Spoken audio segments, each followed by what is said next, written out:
Okay, go ahead. Thank, thank you so much. So, good afternoon, everybody, fellows and consultants. Chris, welcome. It's lovely to see you on. I'm very, very excited about today because this is the start of our bespoke Gecko Fellows program, which was designed after we had started the Wednesday meeting where clinical cases are discussed. And we realized that in terms of teaching and training, that was not necessarily the best platform, and that we needed to have a platform specifically for fellows so that there's peer group learning and that you have your own space and for concepts and the curriculum to be looked through at your own pace, whereas that meeting didn't necessarily allow time to delve deeper into the what we think are core topics. So for those of you who are new on the platform as fellows, this is how this meeting originated. So we created this fellows teaching platform every fortnight on a Monday at 6 p.m. And the idea was for the fellow to present and be paired with a facilitator from a different academic center so that you also can get accustomed to different styles of teaching and different consultants and HODivs and so forth. So we're very, very excited about this program, and we've designed it on a 2-year basis. So over a 2-year period, we run what we think is core curriculum in gastroenterology and hepatology. So today is the first session of the first year of the cycle. And this is the third cycle. So this is actually the year 5. And it's been successful. And yeah, I'm very, very excited. So what we did is that I used to list just the topics, but I think a year or two ago, I decided that it's also important to understand basic anatomy and physiology before we delve into pathophysiology and specific disorders. So because the next module is going to be around the foregut, we decided that the first session at the beginning of every module will discuss anatomy and physiology that is relevant so that when ensuing modules come, then you actually have a basic understanding. So today we're doing the anatomy and physiology of the foregut. We're very fortunate to have Dr. Muaz Moosa. He's from our center to agree to do this. He's got his exams. He's got nothing left to prove. He doesn't have to do this at all, but he's agreed to do it, to take the lead. So thank you so much, Muaz. And I also want to thank Chris Casanidis, Professor Casanidis, who is the founder of the Gastroenterology Foundation, who has supported this venture and in fact probably was one of the people also to suggest this program. So Chris, thank you so much for the support throughout and welcome to the session. And then of course I want to thank Karen Fenton, who used to be our administrative and background support, and now Cheryl Valentine assists us. Thank you so much, Cheryl, for putting all of this together and getting us working and being efficient. So I don't want to waste too much time because it is quite a dense, intense topic. So I'll let Muaz present, and then we will take questions. And then we'll see how time goes because I might have other questions that I'd like to ask. But let's see how we take it. As I say, it's quite an intense topic. So Muaz, if you're ready, over to you. Thank you, Prof.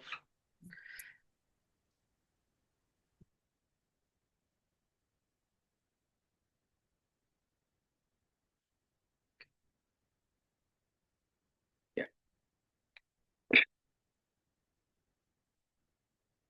Can you see my slides, Prof? Yes, we can. You can hear me, right? Yeah, okay, perfectly. Thank you. All right, thank you for giving me the opportunity. As Prof mentioned, we are starting this year with first talk on anatomy and physiology of the upper gut. Fortunately, I'm the lucky one to present on this. So introduction. So as you're all aware of, the gastrointestinal tract is a hollow tube that starts from the mouth and extends up to the anus. The primary function is acting as it's a portal where nutrients and water can be absorbed into the body. In doing this function, the meal is mixed with a variety of secretions that are both arising from the gastrointestinal tract itself and the accessory organs that drain into it, such as the pancreas, gallbladder, and the salivary glands. Structurally, the parts of the gastrointestinal tract that are encountered by the meal or the food when it enters include in the order the mouth, the pharynx, the esophagus, stomach, duodenum, jejunum, ileum, cecum, colon, rectum, and the anus. So what we are starting today is with the anatomy physiology of the foregut. So we will start first with the oral cavity and the pharynx. Oral cavity is like acting like a processor, or we start in the process of digestion, by means of mechanical breakdown, and the pharynx kind of acting as a gatekeeper in gatekeeping,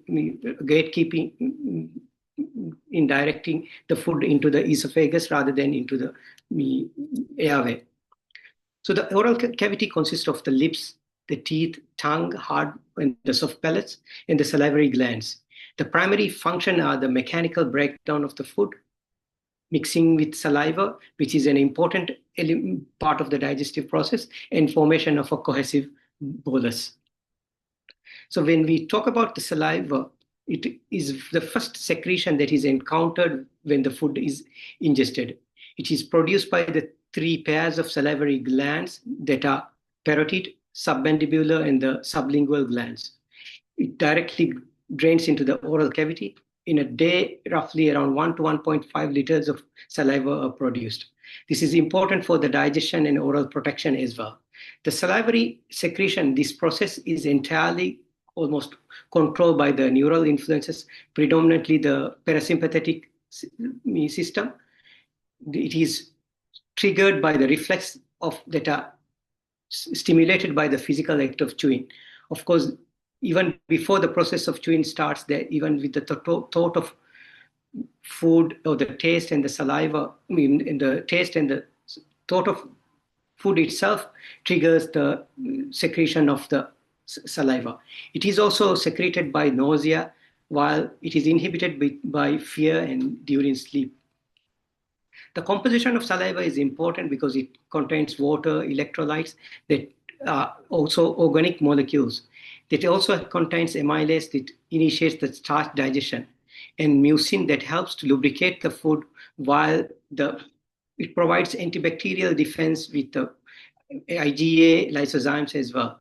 And also, it also important that because of its pH, because it is alkaline, this helps to neutralize any gastric acid secretions that reflux into the esophagus, maintaining the esophageal protective barrier. Clinically, as I mentioned, it is very important because it buffers and maintains the oral pH at 7 and neutralizes reflux gastric acid and protects the oral cavity and the teeth. Then comes the pharynx, which is again derived from the foregut, is a muscular tube divided into the nasopharynx, oropharynx, the hypopharynx. It serves as a shared conduit for both respiratory and digestive tracts. During swallowing, the pharynx coordinates with the larynx to protect the airway and direct the bolus into the esophagus. This process is mediated by complex neuromuscular reflex involving cranial nerves and the brainstem swallowing centers, integrating both voluntary and involuntary control. Looking at the physiology, it is a coordinated reflex process initiated as a voluntary, but subsequently largely it is an involuntary process. This helps to transfer food safely from the mouth to the stomach. And as I mentioned, it requires precise neuromuscular coordination. The efferent pathway, or the sensory input for swallowing, is through cranial nerves, means trigeminal nerve, glossopharyngeal nerve, as well as the vagus nerve. And then it is processed in the swallowing center in the brainstem within the tractus solitarius and nucleus ambiguous, which coordinates the timing and the subsequent sequence of contractions to proceed with the swallowing. The efferent or the motor output is through the efferent fibers from the trigeminal nerve, facial nerve, hypoglossal nerve, ultimately end up in the pharynx and the tongue muscles that coordinates the process of swallowing. In the initial voluntary phase or the oral phase, the food is collected on the tongue, which is propelled, the food bolus is propelled posteriorly into the pharynx under the voluntary control, which initiates the subsequent swallowing reflex. The sequential contraction of the pharyngeal muscle, which directs it into the esophagus. Temporarily during this process, the respiration is inhibited, and with glottis closure, preventing the aspiration into the airway. Then follows the esophageal phase, where the peristaltic ring contraction follows the bolus, which propels the material down the esophagus at an average speed about 4 centimeters per second. This is a coordinated muscular activity. There is also a role of gravity in swallowing. Gravity assists the bolus movement when upright. It helps the semi-solids and liquids even descending down ahead of peristalsis. Even though the gravity helps in the swallowing, the peristalsis is still required for complete clearance. Clinically, it is significant. Swallowing is significant because if it is disrupted, it leads to dysphagia and risk of aspiration if the airway protection fails, and important in neuromuscular disorders. This is one of the key mechanisms in the upper GI physiology. Then comes subsequently the food enters the esophagus, which is kind of a conduit for the transport of food. The esophagus is a muscular tube, or it functions as a conduit for the transport of food from the oral cavity to the tube. It is usually collapsed between the swallows. It is around 18 to 26 centimeter hollow muscular tube, which is lined by stratified squamous epithelium. Even though it is collapsed in between the swallows, it can be distendable up to 2 centimeters anteroposteriorly and 3 centimeters laterally during swallows to accommodate the food bolus. It is lined by, composed of 4 layers, with the innermost layer being the mucosa, followed by the submucosa, muscularis mucosa, and the outermost layer is adventitia. Unlike the rest of the GI tract, there is no serosa in the esophagus. Looking more closely at the mucosa, it is the innermost layer of the esophagus, which consists of the stratified squamous epithelium, which is stratified into 3 layers of epithelium. Beneath the epithelium is the lamina propria, which is a connective tissue network, and then muscularis mucosa, a thin layer of smooth muscles. And followed by, we have submucosa, which this layer is a dense network of connective tissue, including the blood vessels, lymphatics, and the mesenous plexus of neurons and the esophageal glands. The esophageal glands produce and secretes the mucus, bicarbonate, and epidermal growth factor, crucial for epidermal as well as defense as well as the repair of the esophageal wall. The muscularis propria is responsible for the organ's motor function. In upper 5 to 33% of the organ, it is exclusively of skeletal muscles, while distal 50% is composed of smooth muscles, and in between it is a mixture of both. The muscular layer consists of an inner circular layer and an outer longitudinal layer. There are 2 sphincters, which are specialized areas that regulate the passage and prevents the reflux of food. The upper esophageal sphincter, which is located primarily proximally where the inferior pharyngeal constrictor meets the cricopharyngeus. It is composed of the skeletal muscle and is contracted at rest. This creates a high pressure zone and prevents the entry of air from entering the esophagus during inspiration. And the lower esophageal sphincter is another lower down. It's a 2 to 4 centimeter segment of thickened circular smooth muscle, which is located at the level of the diaphragmatic hiatus. It is also contracted at rest, preventing gastric content from entering the esophagus, and relaxes during peristalsis to permit the swallowed bolus to pass into the stomach. The diaphragmatic contraction assists the lower esophageal sphincter in maintaining its high pressure. When we look at the nerve innervation of the esophagus, the Peristalsis is regulated by the parasympathetic nerves that is through the vagus nerve. The vagal cell bodies originate in the medulla, control the muscle types. The nucleus ambiguous controls the skeletal muscle, while the dorsal motor nucleus controls the smooth muscles.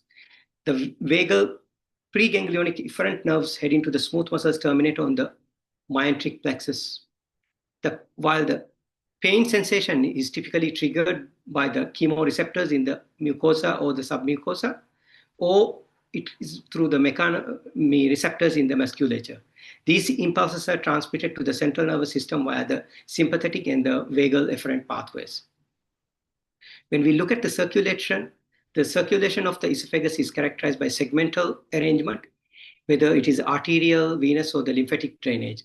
The arterial supply is delivered to the esophagus wall through three primary segments. The upper esophagus is from the branches of the superior, inferior, as well as the thyroid arteries. The middle esophagus is by branches of the bronchial arteries, right intercostal, and the descending aorta. The distal esophagus is by branches of the left gastric, left inferior, phrenic, and the splenic arteries. Even though they are segmental, but there is interconnection, hence there is very low risk of vascular, ischemia in esophagus that we see. That is the reason why the esophagus is protected from the vascular events. The venous drainage, looking at the venous system of the esophagus, it is also similar. Upper esophagus is drained into the superior vena cava. Mid of the esophagus is drained into the azygos vein. The distal esophagus is drained into the portal vein by the way of left and the short gastric veins. There's a submucosal venous anastomotic network in the distal esophagus, which is particularly critical as it is the site where the esophageal varices emerge in patients who are suffering from the portal hypertension. The lymphatic drainage also follows a similar segmental pattern, though its channels are highly interconnected, which often facilitates the spread of esophageal cancer beyond the initial site of or segment of the cancer.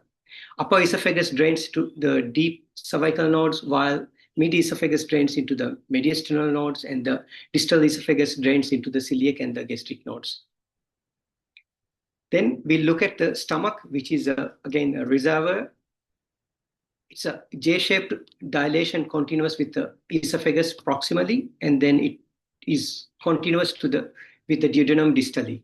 The primary role is it acts as a reservoir to store large quantities of ingested food, which initiates the digestive process and then release the contents in a controlled manner to the duodenum. In an average, adult in the stomach volume can range from around 1.5 to 2 liters.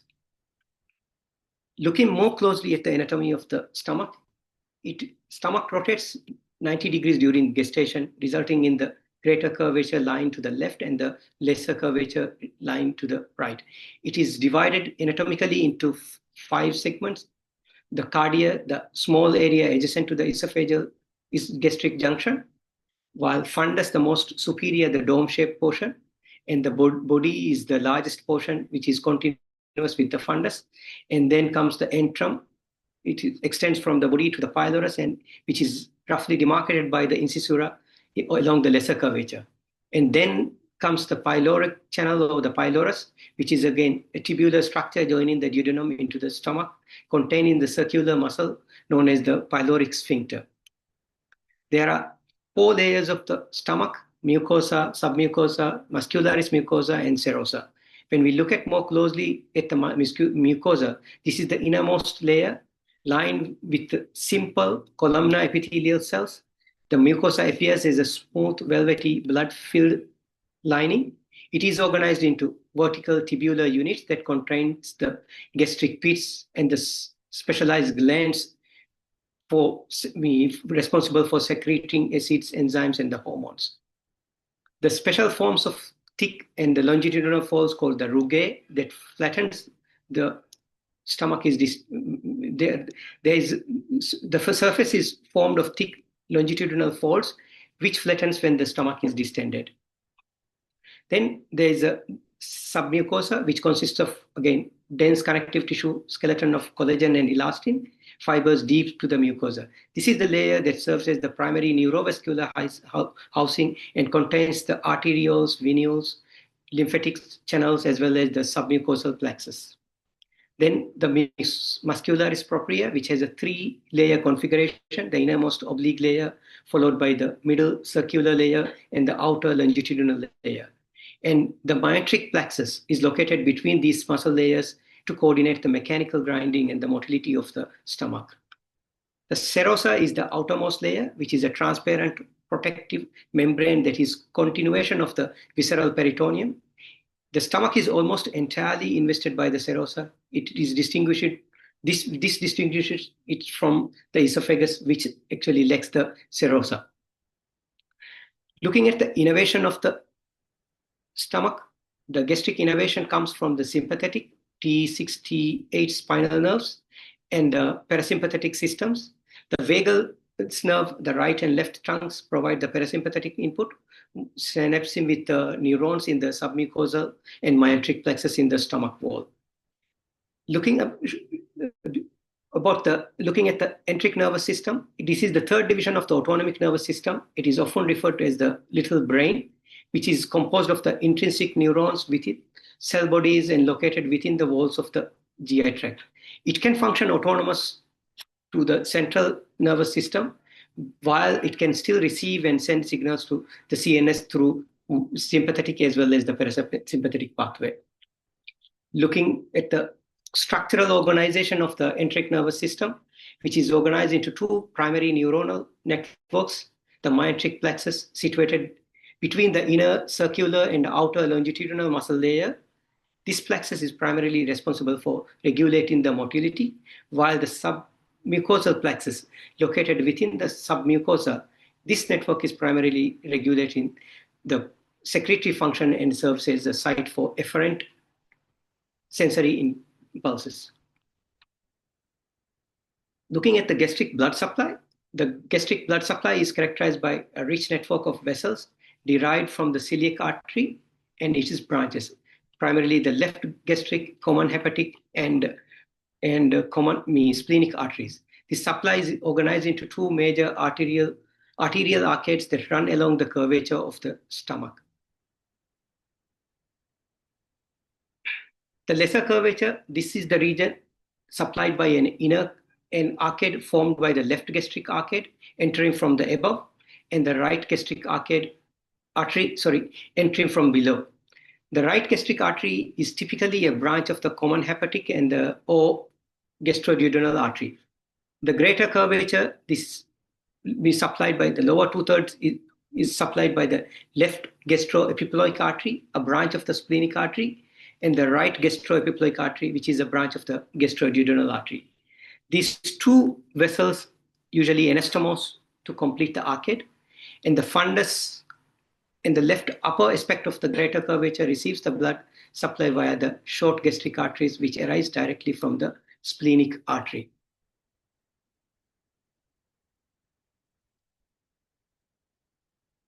The venous system generally mirrors that of the arterial arrangement, with blood eventually emptying into the portal vein or its tributaries, the splenic and the superior mesenteric veins. The lesser curvature is drained by the left gastric and the right gastric vein, while the greater curvature is drained by the right and the left gastroepiploic veins. The right gastroepiploic vein, along with the more distal vessels, form the gastrocolic veins, which terminate in the gastric mesenteric vein, superior mesenteric vein. The fundus and the upper greater curvature are drained by the short gastric vein, which empty into the splenic vein. The lymphatic drainage is divided into 4 primary groups based on the anatomical region of the stomach and the associated blood vessels. The superior gastric lymph nodes from this region drains into the left and the right gastric nodes, which are situated adjacent to their respective vessels before terminating in the celiac nodes. In the inferior gastric region, the lymph flows first into the subpyloric and omental nodes, and then into the hepatic nodes, and finally into the celiac nodes. the splenic as well as the superior greater curvature. In this region, it drains from the fundus, and the upper portion of the greater curvature goes to the pancreatosplenic nodes, which then feed into the celiac node. Hepatic pyloric portion, the lesser curvature, lymph from this area drains into the suprapyloric nodes, then moves through the hepatic nodes towards the celiac nodes.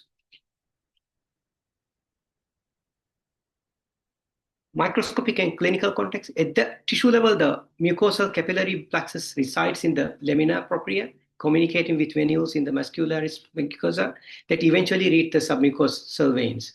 Additionally, distal esophagus and the gastric cardia shares a vascular connection. The distal esophagus receives arterial branches from the left gastric artery and drains venously into the portal system via the left and short gastric veins. This connection is clinically important because as the submucosal venous network in this region is where the esophageal varices develop in the presence of portal hypertension. Looking at the physiology and the secretory function of the stomach, the gastric secretion is a highly regulated process which includes secretion predominantly the hypochloric acid and the pepsinogens. The gastric mucosa contains surface mucus cells which secrete mucus bicarbonate for luminal protection and luminal protection against the acid and pepsins. The stomach is histologically or functionally divided into two regions based on its glands. The oxyntic gland, which is the fundus and the body, while the pyloric gland involves the antrum and the pylorus.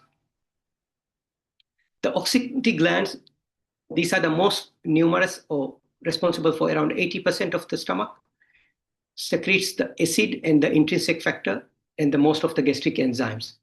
The parietal cells are the primarily located in the neck and the base of the gland. These are the principal hydrogen secretors producing hydrochloric acid via the proton pump. They also secrete intrinsic factor. And then there is chief cells which predominate in the deeper cell layer or the base of the gland and plays a role in synthesizing and secreting pepsinogen 1 and 2, which are then converted to pepsin in the lumen with the help of the gastric acid and gastric lipase as well. Looking more closely at the gastric gland anatomy, as you can appreciate here, this gland is organized into the gastric pit, isthmus, the neck, and the base. As you can appreciate here, this progenitor zone or the progenitor cells in the isthmus give rise to all gastric epithelial cells, while the mucus-producing cells migrate upwards, and that of the secretory cells like parietal cell that migrate downwards in the oxyntic glands. Looking more closely at the pyloric glands, it is composed of which are around 20% of the stomach. This is antrum and the pylorus, which compose of mucous cells and the endocrine cells. The G cells or the gastrin secreting cells found in the mid to deep sections of the antral glands, which secrete gastrin, released via or stimulated with the gastric distension or vagal stimulation. And then D cells, which produce somatostatin, which is a potent inhibitor of gastric secretion, which act via the paracrine or endocrine effects. Hypochloric acid or the acid secretion of the stomach, this facilitates the protein digestion by converting the pepsinogen to its active form, the pepsin, and aids in the absorption of iron, calcium, and vitamin B12. The mechanism involves the parietal cells use the hydrogen potassium pump or ATPase pump or the proton pump to actively transport the hydrogen ion into the lumen in exchange for potassium ion. This process is highly energy dependent, which is supported by extensive mitochondrial network within the cells, which is also regulated. And if it is not regulated, because this might lead to gastric ulceration, hence this is a highly regulated process. The three principal stimulants for the gastric acid release are the acetylcholine via the neurocrine pathway, gastrin through the hormonal and the histamine through the paracrine pathway. The gastrin stimulates the parietal cell both directly or indirectly by triggering the release of histamine from the ECL cells. The inhibition of the acid is through somatostatin, mainly released from the D cell. This is the primary inhibitor of the acid secretion, acting directly on parietal cells. And again, it also can act indirectly by suppressing the release of gastrin or histamine from the ECL cells. There's an integrated response because even though the stomach is able to produce acid, it is not always producing acid. During the normal resting phase, where there's a minimal acid secretion. Hence, if there is a meal, there is an integrated response to gastric acid secretion. This occurs in 3 phases based on the location of the stimuli. The cephalic phase with anticipation, sight, smell, or the taste of food that triggers the vagus nerve to stimulate the gastric enteric neurons, which contributes for up to about 50% of postprandial acid response. Then the gastric phase, where the mechanical distension of the stomach and the chemical presence of protein breakdown products further activate the cholinergic neurons and the GRP neurons, which maximizes the gastrin and the acid release. And then comes the intestinal phase, where as the meal enters the small intestine, the enterogastrons like cholecystokinin are released to stimulate the somatostatin, which inhibits further acid secretion and acid secretion by inhibiting the gastric secretion. And apart from the acid secretion, there are enzymes and the special factors that are produced by the stomach, which includes the pepsinogens. These inactive pro-enzymes are secreted mainly by the chief cells. Upon contact with the hydrochloric acid, they are converted to pepsins, which are active proteolytic enzymes that function optimally at a low pH. Apologies, hang on, Muaz, just hang on. Excuse me, you've got your... So, okay, all sorted, you can carry on? Yes, sorry for that. Okay, as I mentioned, apart from the acid secretion, the stomach has other enzymes and special factors are also secreted from the stomach, which includes the pepsinogen, gastric lipase, and the intrinsic factors. These pepsinogens, they are the inactive proenzymes that are secreted mainly by the chief cells. Upon contact with the hydrochloric acid, they are converted into the pepsins, which are active proteolytic enzymes that function at a low pH of about 1.8 to 3.5. And then gastric lipase, this is also secreted by chief cells. This enzyme initiates the digestion of dietary fats, hydrolyzing about up to 10 to 25% of triglycerides. Then intrinsic factor, this is a glycoprotein. This is essential for the absorption of cobalamin in the ileum, while parietal cells stimulants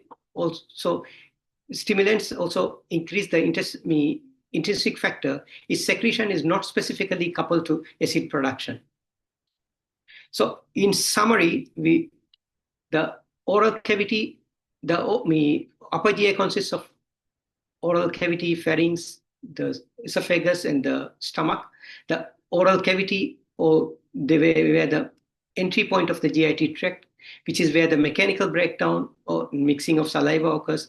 And it is also important area for control of oral phase of swallowing, which involves the pharynx and which is a shared muscular conduit for respiratory as well as the gastrointestinal tract. And inside the pharynx, where the involuntary swallowing reflex starts with a coordinated neuromuscular activity. And the esophagus is a structural conduit, which is around 18 to 26 centimeter hollow muscular tube, consists of mucosa, submucosa, muscularis propria with adventitia.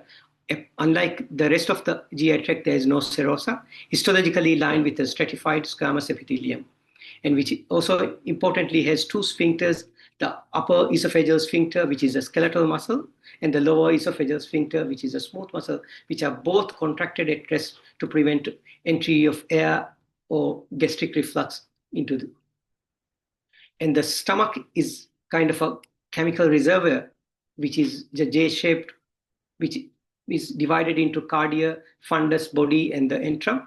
Functionally, it is divided into oxyntic area, which is around 80% body and the fundus, which secretes acids and the enzymes, while pyloric area, which is 20%, which regulates the hormones.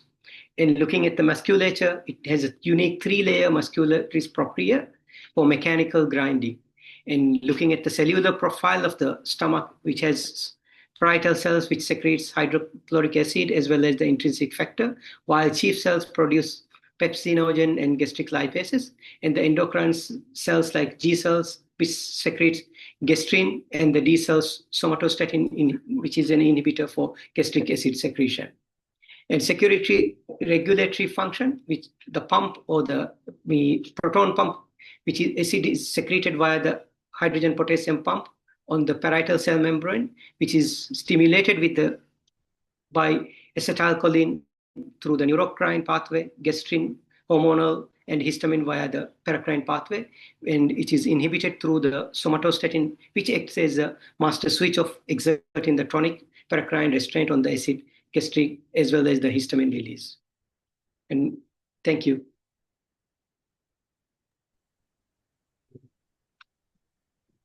Thanks so much, Muaz. I think you did a fantastic job of a very difficult, complex topic, which is not easy to digest.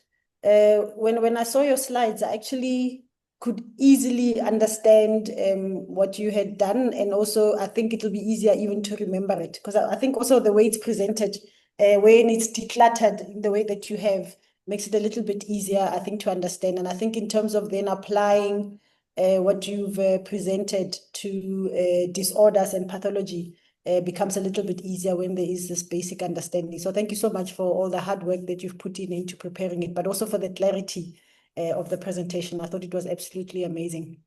So we've got time for questions. If anybody would like to ask a question, there's a fair amount of us here, consultants, who can also answer. So don't panic. When you do the small bowel and the large bowel, there will be separate sessions for the anatomy and physiology of the small bowel before we do the small bowel conditions, and similarly for the large bowel before we do large bowel disorders, so that at least you can correlate this information with what you subsequently learn. And then the reason this is important is that we see in the exam the lack of understanding, the lack of basic understanding, because we don't often go through the basic science of this sufficiently. So I think this is hugely important. Any questions?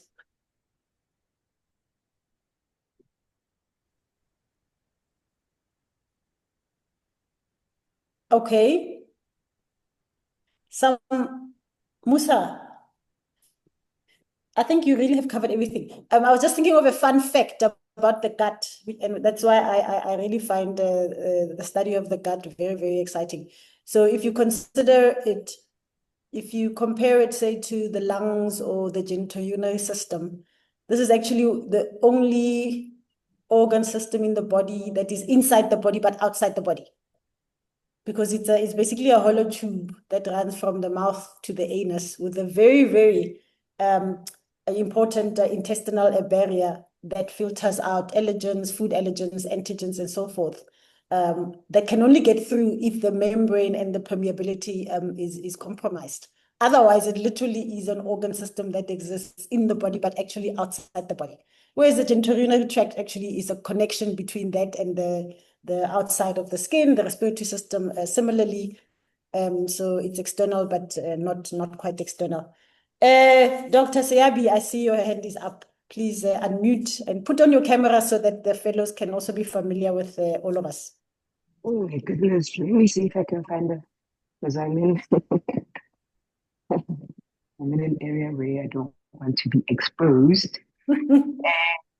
Yeah, so I just wanted to echo your sentiments. I don't have a question, but just to stress the importance of understanding anatomy and physiology.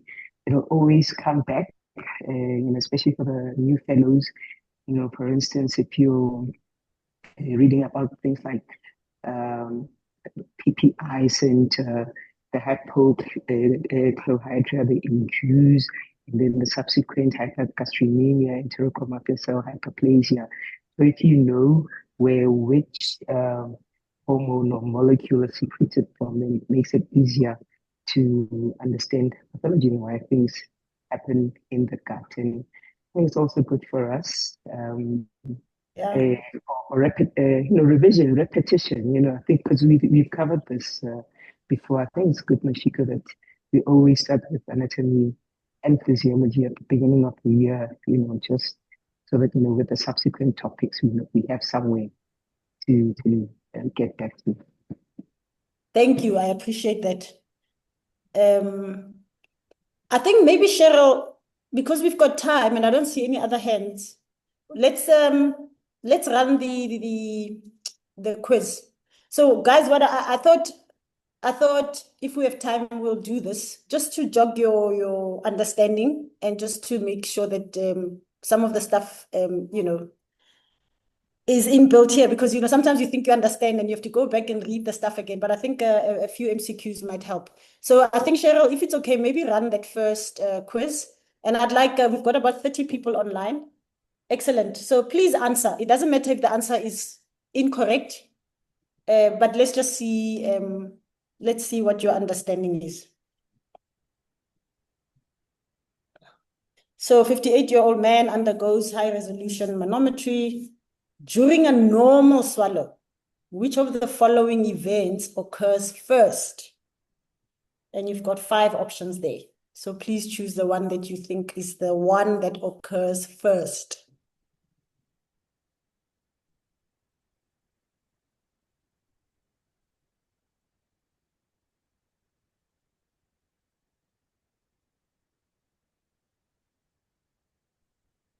I'll give it a few more seconds. So everyone, please vote. It's anonymous and we are all learning, so you don't have to be right.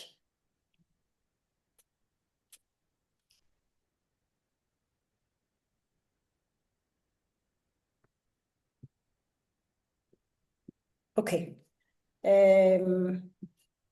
Cheryl, maybe let's show the answers. It looks like many are saying, all right, let's see, let's interrogate this. So I'm trying to put the screen. So some of you are saying the first event is relaxation of the lower esophageal sphincter. 6% are saying it's inhibition of the circular muscle in the esophageal body. 6% contraction of the longitudinal muscle in the distal esophagus. 41%, I'm happy to see, well, no, actually, I'm not happy to see, are saying initiation of peristaltic contraction behind the bolus, and then elevation of the intrabolus pressure in the distal esophagus. So the way I try to understand it is simply this way. If you are going to eat or drink or whatever, the esophagus needs to be able to receive whatever it is that is entering the mouth, as Muaz showed, right? So you have to have a period first of relaxation of the esophagus before the food can actually be propagated down by a mechanical process, which is the peristaltic wave. And if you think about achalasia, the problem with that is that you have failure of relaxation of the lower esophageal sphincter. Now, you need that to happen first in order that the food can actually be propagated down through peristalsis. So once you put something in your mouth to eat, to drink, or to swallow, the first thing that happens is that you have inhibitory neurons that fire to cause relaxation of the esophagus, including that of the lower esophageal sphincter, so that then the food can transit easily without any resistance. Then the secondary thing that happens is peristalsis. And so if you look at those answers, relaxation of the lower esophageal sphincter happens later. It's not the first event. Inhibition of the circular smooth muscle in the esophageal body, that is determined by the inhibitory neurons and mediators such as nitric oxide, VIP, and so forth, in order to prepare the esophagus to be able to receive the food. Then, along with that, then you have contraction of the longitudinal muscle, which is part of the peristaltic wave, and then initiation of the peristaltic contraction behind the bolus, that's secondary. And then as a result of that, you have elevation of the intrabolus pressure. So that is a consequence of the peristalsis. So, but first you have inhibition. It's called deglutitive inhibition, basically inhibition of swallowing. There has to be a period of relaxation. Otherwise, the food cannot go down. There's too much resistance. Once that happens, it's a wave, it passes. Then you have active mechanical peristalsis. Then you have the contraction. Then the food goes down. Then the pressure goes up. I hope that's clear. Muaz, you get that? Good. Thanks, Cheryl. Maybe do the second question. Thank you. Okay, so that second question says, which anatomical feature of the stomach is most directly responsible for regulating the delivery of nutrients into the duodenum under normal physiologic conditions? So again, I've tried to create questions that are specific to physiology. So here we're talking about food moving from the stomach into the duodenum. What is most important? So again, please answer the question. Everyone, nobody's watching you. So it is really anonymous, I promise.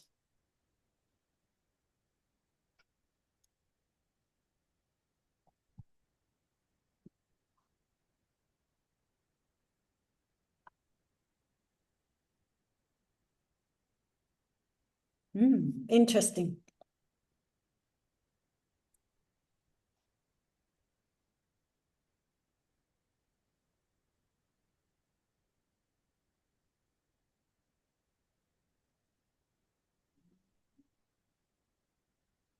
We'll give it another 30 seconds or so.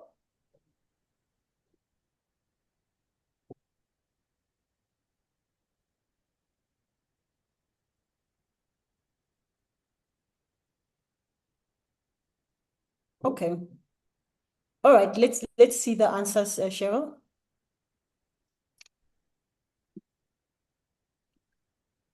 Excuse me. Okay, this is looking better. So nobody says fundus receptive relaxation. That's very good, because really what that does is to allow more food and allow for accommodation without increasing the gastric pressures. And obviously, given the way this question is phrased, it wouldn't be what actually contributes to food being pushed into the duodenum. So I think that one makes sense. And then oblique muscle fibers of the gastric wall. So these aid in digestion and moving the food forward, but they are not the primary mechanism by which the actual chyme is released from the stomach into the duodenum. Pacemaker activity. So you've got slow waves of the stomach. So the pacemaker is slow waves. They do contribute a little bit to pyloric regulation, but they are not the primary mechanisms. And they, on their own, they do not control emptying.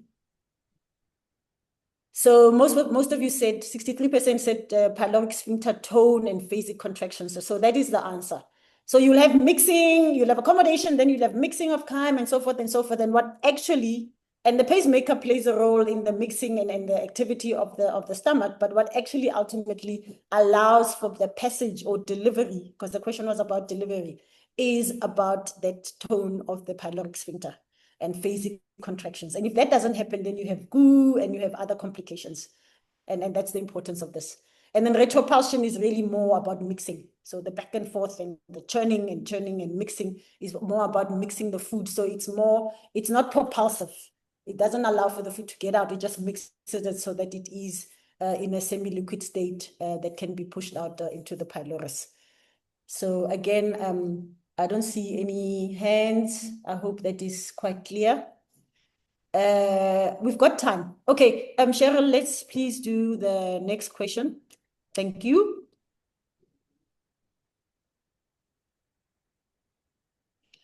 Perfect, thanks. So this one says, which of the following best explains, so there might be a couple of options, but best explains why gastric acid secretion is reduced during the intestinal phase of digestion. Remember, Muaz spoke about the cephalic, the gastric, and the intestinal phases. The cephalic is probably responsible for about 30% of gastric acid secretion, gastric for 60%, and then intestinal for about 5 to 10%. So the cephalic prepares the stomach for what's coming. The gastric obviously allows for gastric acid and other enzymes to be released for the digestion. And then the intestinal phase actually pauses the stomach and prepares the duodenum and the liver for the bile and so forth and so forth. So that's why those 3 phases are important. Let's see, how's it looking?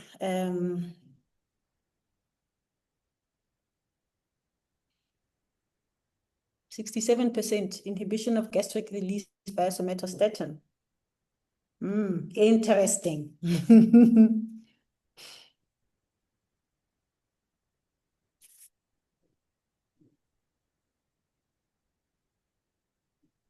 Another 30 seconds.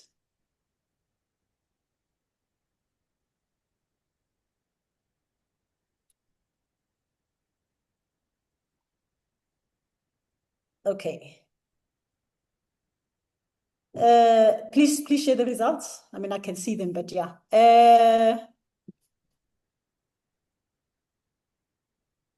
I don't want to put Muaz on the spot. He's passed his exams. Is there anybody who wants to tell us what the right answer is here?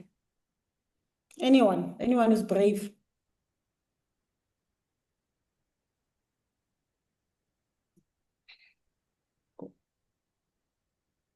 Nobody feels brave today.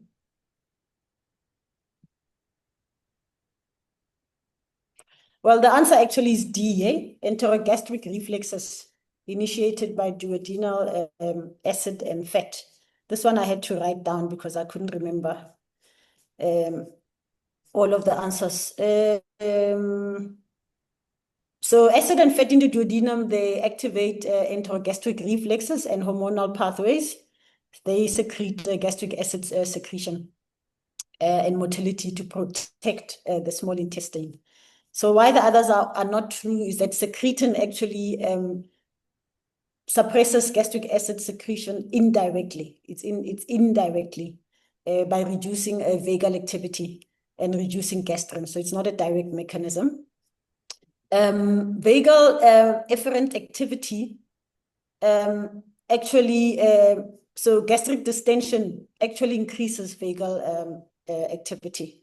So that's not the correct answer.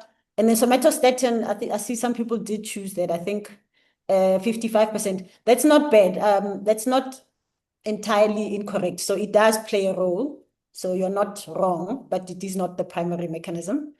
And then competitive inhibition is incorrect only because it's just a technical thing. Because here I'm talking, the question was about the normal physiology. So this is a drug effect.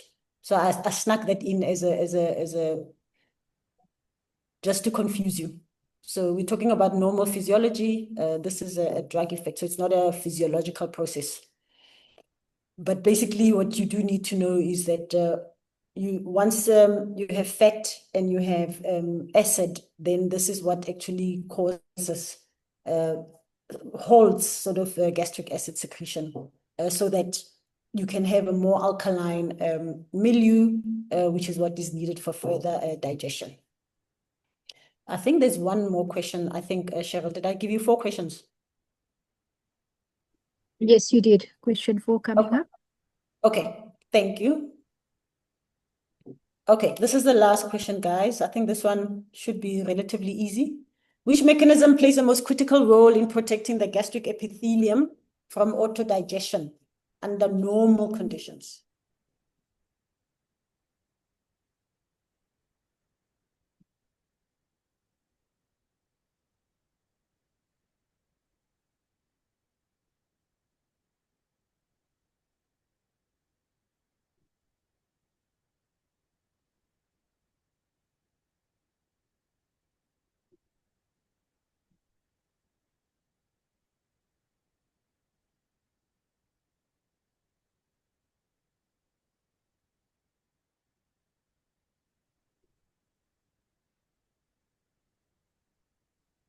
Okay, another 30 seconds.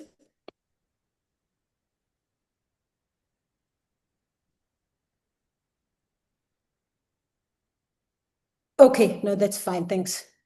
So most of you are correct. The bicarbonate secretion. So the bicarbonate, together with mucus, actually produces a neutral pH at the surface, and that's the primary mechanism to protect the stomach from autodigestion. So it's a primary defense. So it creates a near neutral pH at the epithelial surface. Prostaglandin does help, but it's a secondary mechanism. So those of you who chose that are not incorrect, but the question was the most critical. So again, one of the reasons I'm doing this is for your SOE, so the clinical cases after your written, you have to learn to read the question carefully because the nuances are in the questions. In your case, it will be the vignettes, where you can find a situation where 4 or 5 answers could be correct, but what we are looking for is the nuanced answer for a specific patient or a particular clinical vignette. So it's also important to learn how to read the question carefully. So prostaglandin is not incorrect, but it's not the primary mechanism. Pepsinogen, it prevents proteolysis, but it still won't protect the stomach lining from acid. And then high epithelial cell turnover rate doesn't prevent the damage. It helps in terms of regeneration, but it doesn't take away the acid and it doesn't prevent damage from acid. And then also the tight junctions are very important mechanism for epithelial barrier integrity, but without the buffering from the bicarbonate, it's not sufficient as a mechanism in its own right. So you need that mucus layer, you need the bicarb, and then other things may help, but they don't totally prevent the stomach from eating itself up. Okay, I feel like I've done a lot of talking. Any questions, comments before we close?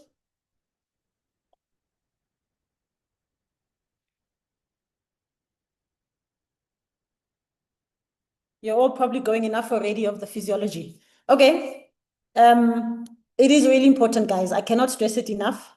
And those of you who know me know that particularly the small bowel anatomy, physiology, I love it. If you see me in the exam, I'll probably ask that. Okay, no, that's not true. We do rotate in terms of the questions that we like to ask. But I just think it's super, super important. So we're going to hold it there. As you know, all of this is available on the Gastroenterology Foundation website, even the historic presentations, because people have different styles of preparing and presenting the information. So you can compare all the presentations on this topic with this one. And I think if you do that, you'll have more than enough to form a nice, solid foundation for your basis. And then remember, it's not about the exam. If you're going to be a gastroenterologist, it's for life. So it's important to understand, because you will get that patient who's not run of the mill, who actually needs you to have this deeper understanding that you're going to have to manage. 80% of the time, the diagnosis is clear, it's obvious. The other 10 to 20% requires us to actually be a lot more knowledgeable. So I think here's an opportunity to take the learning seriously and not just think about the exam in 2 years' time. Muaz, thank you again. I really appreciate that you were agreeable to do this. And this is not an easy topic to cover. It takes time and effort. So I really, really appreciate the work that you've put in. And I think you did a fantastic job. I really, really enjoyed reading your slides. I want to thank all of you for attending. Let's keep up the attendance every second week. Please respond to Cheryl when she sends email about you presenting. It's important to know that you've seen the email and that she can confirm that you're presenting and can link you up with a facilitator who needs to have a look at your slides and advise on what direction you should be taking. So let's please utilize that resource. And I want to thank the entire team in the background for the meeting. And I wish you well in your training, and we'll see you at the Fellows Weekend and of course online. And please, guys, do attend the Wednesday meetings as well. There's a lot on offer. There's a lot to learn. So please take every opportunity that you can. All right, on that note, I really, really am closing now. HODs, any final comments? None, Nero, I don't know who else is there. Chris, anyone? No one. That's fine. All right, guys, we'll see you in 2 weeks' time. Thank you so much. Have a good evening. Thanks, Cheryl.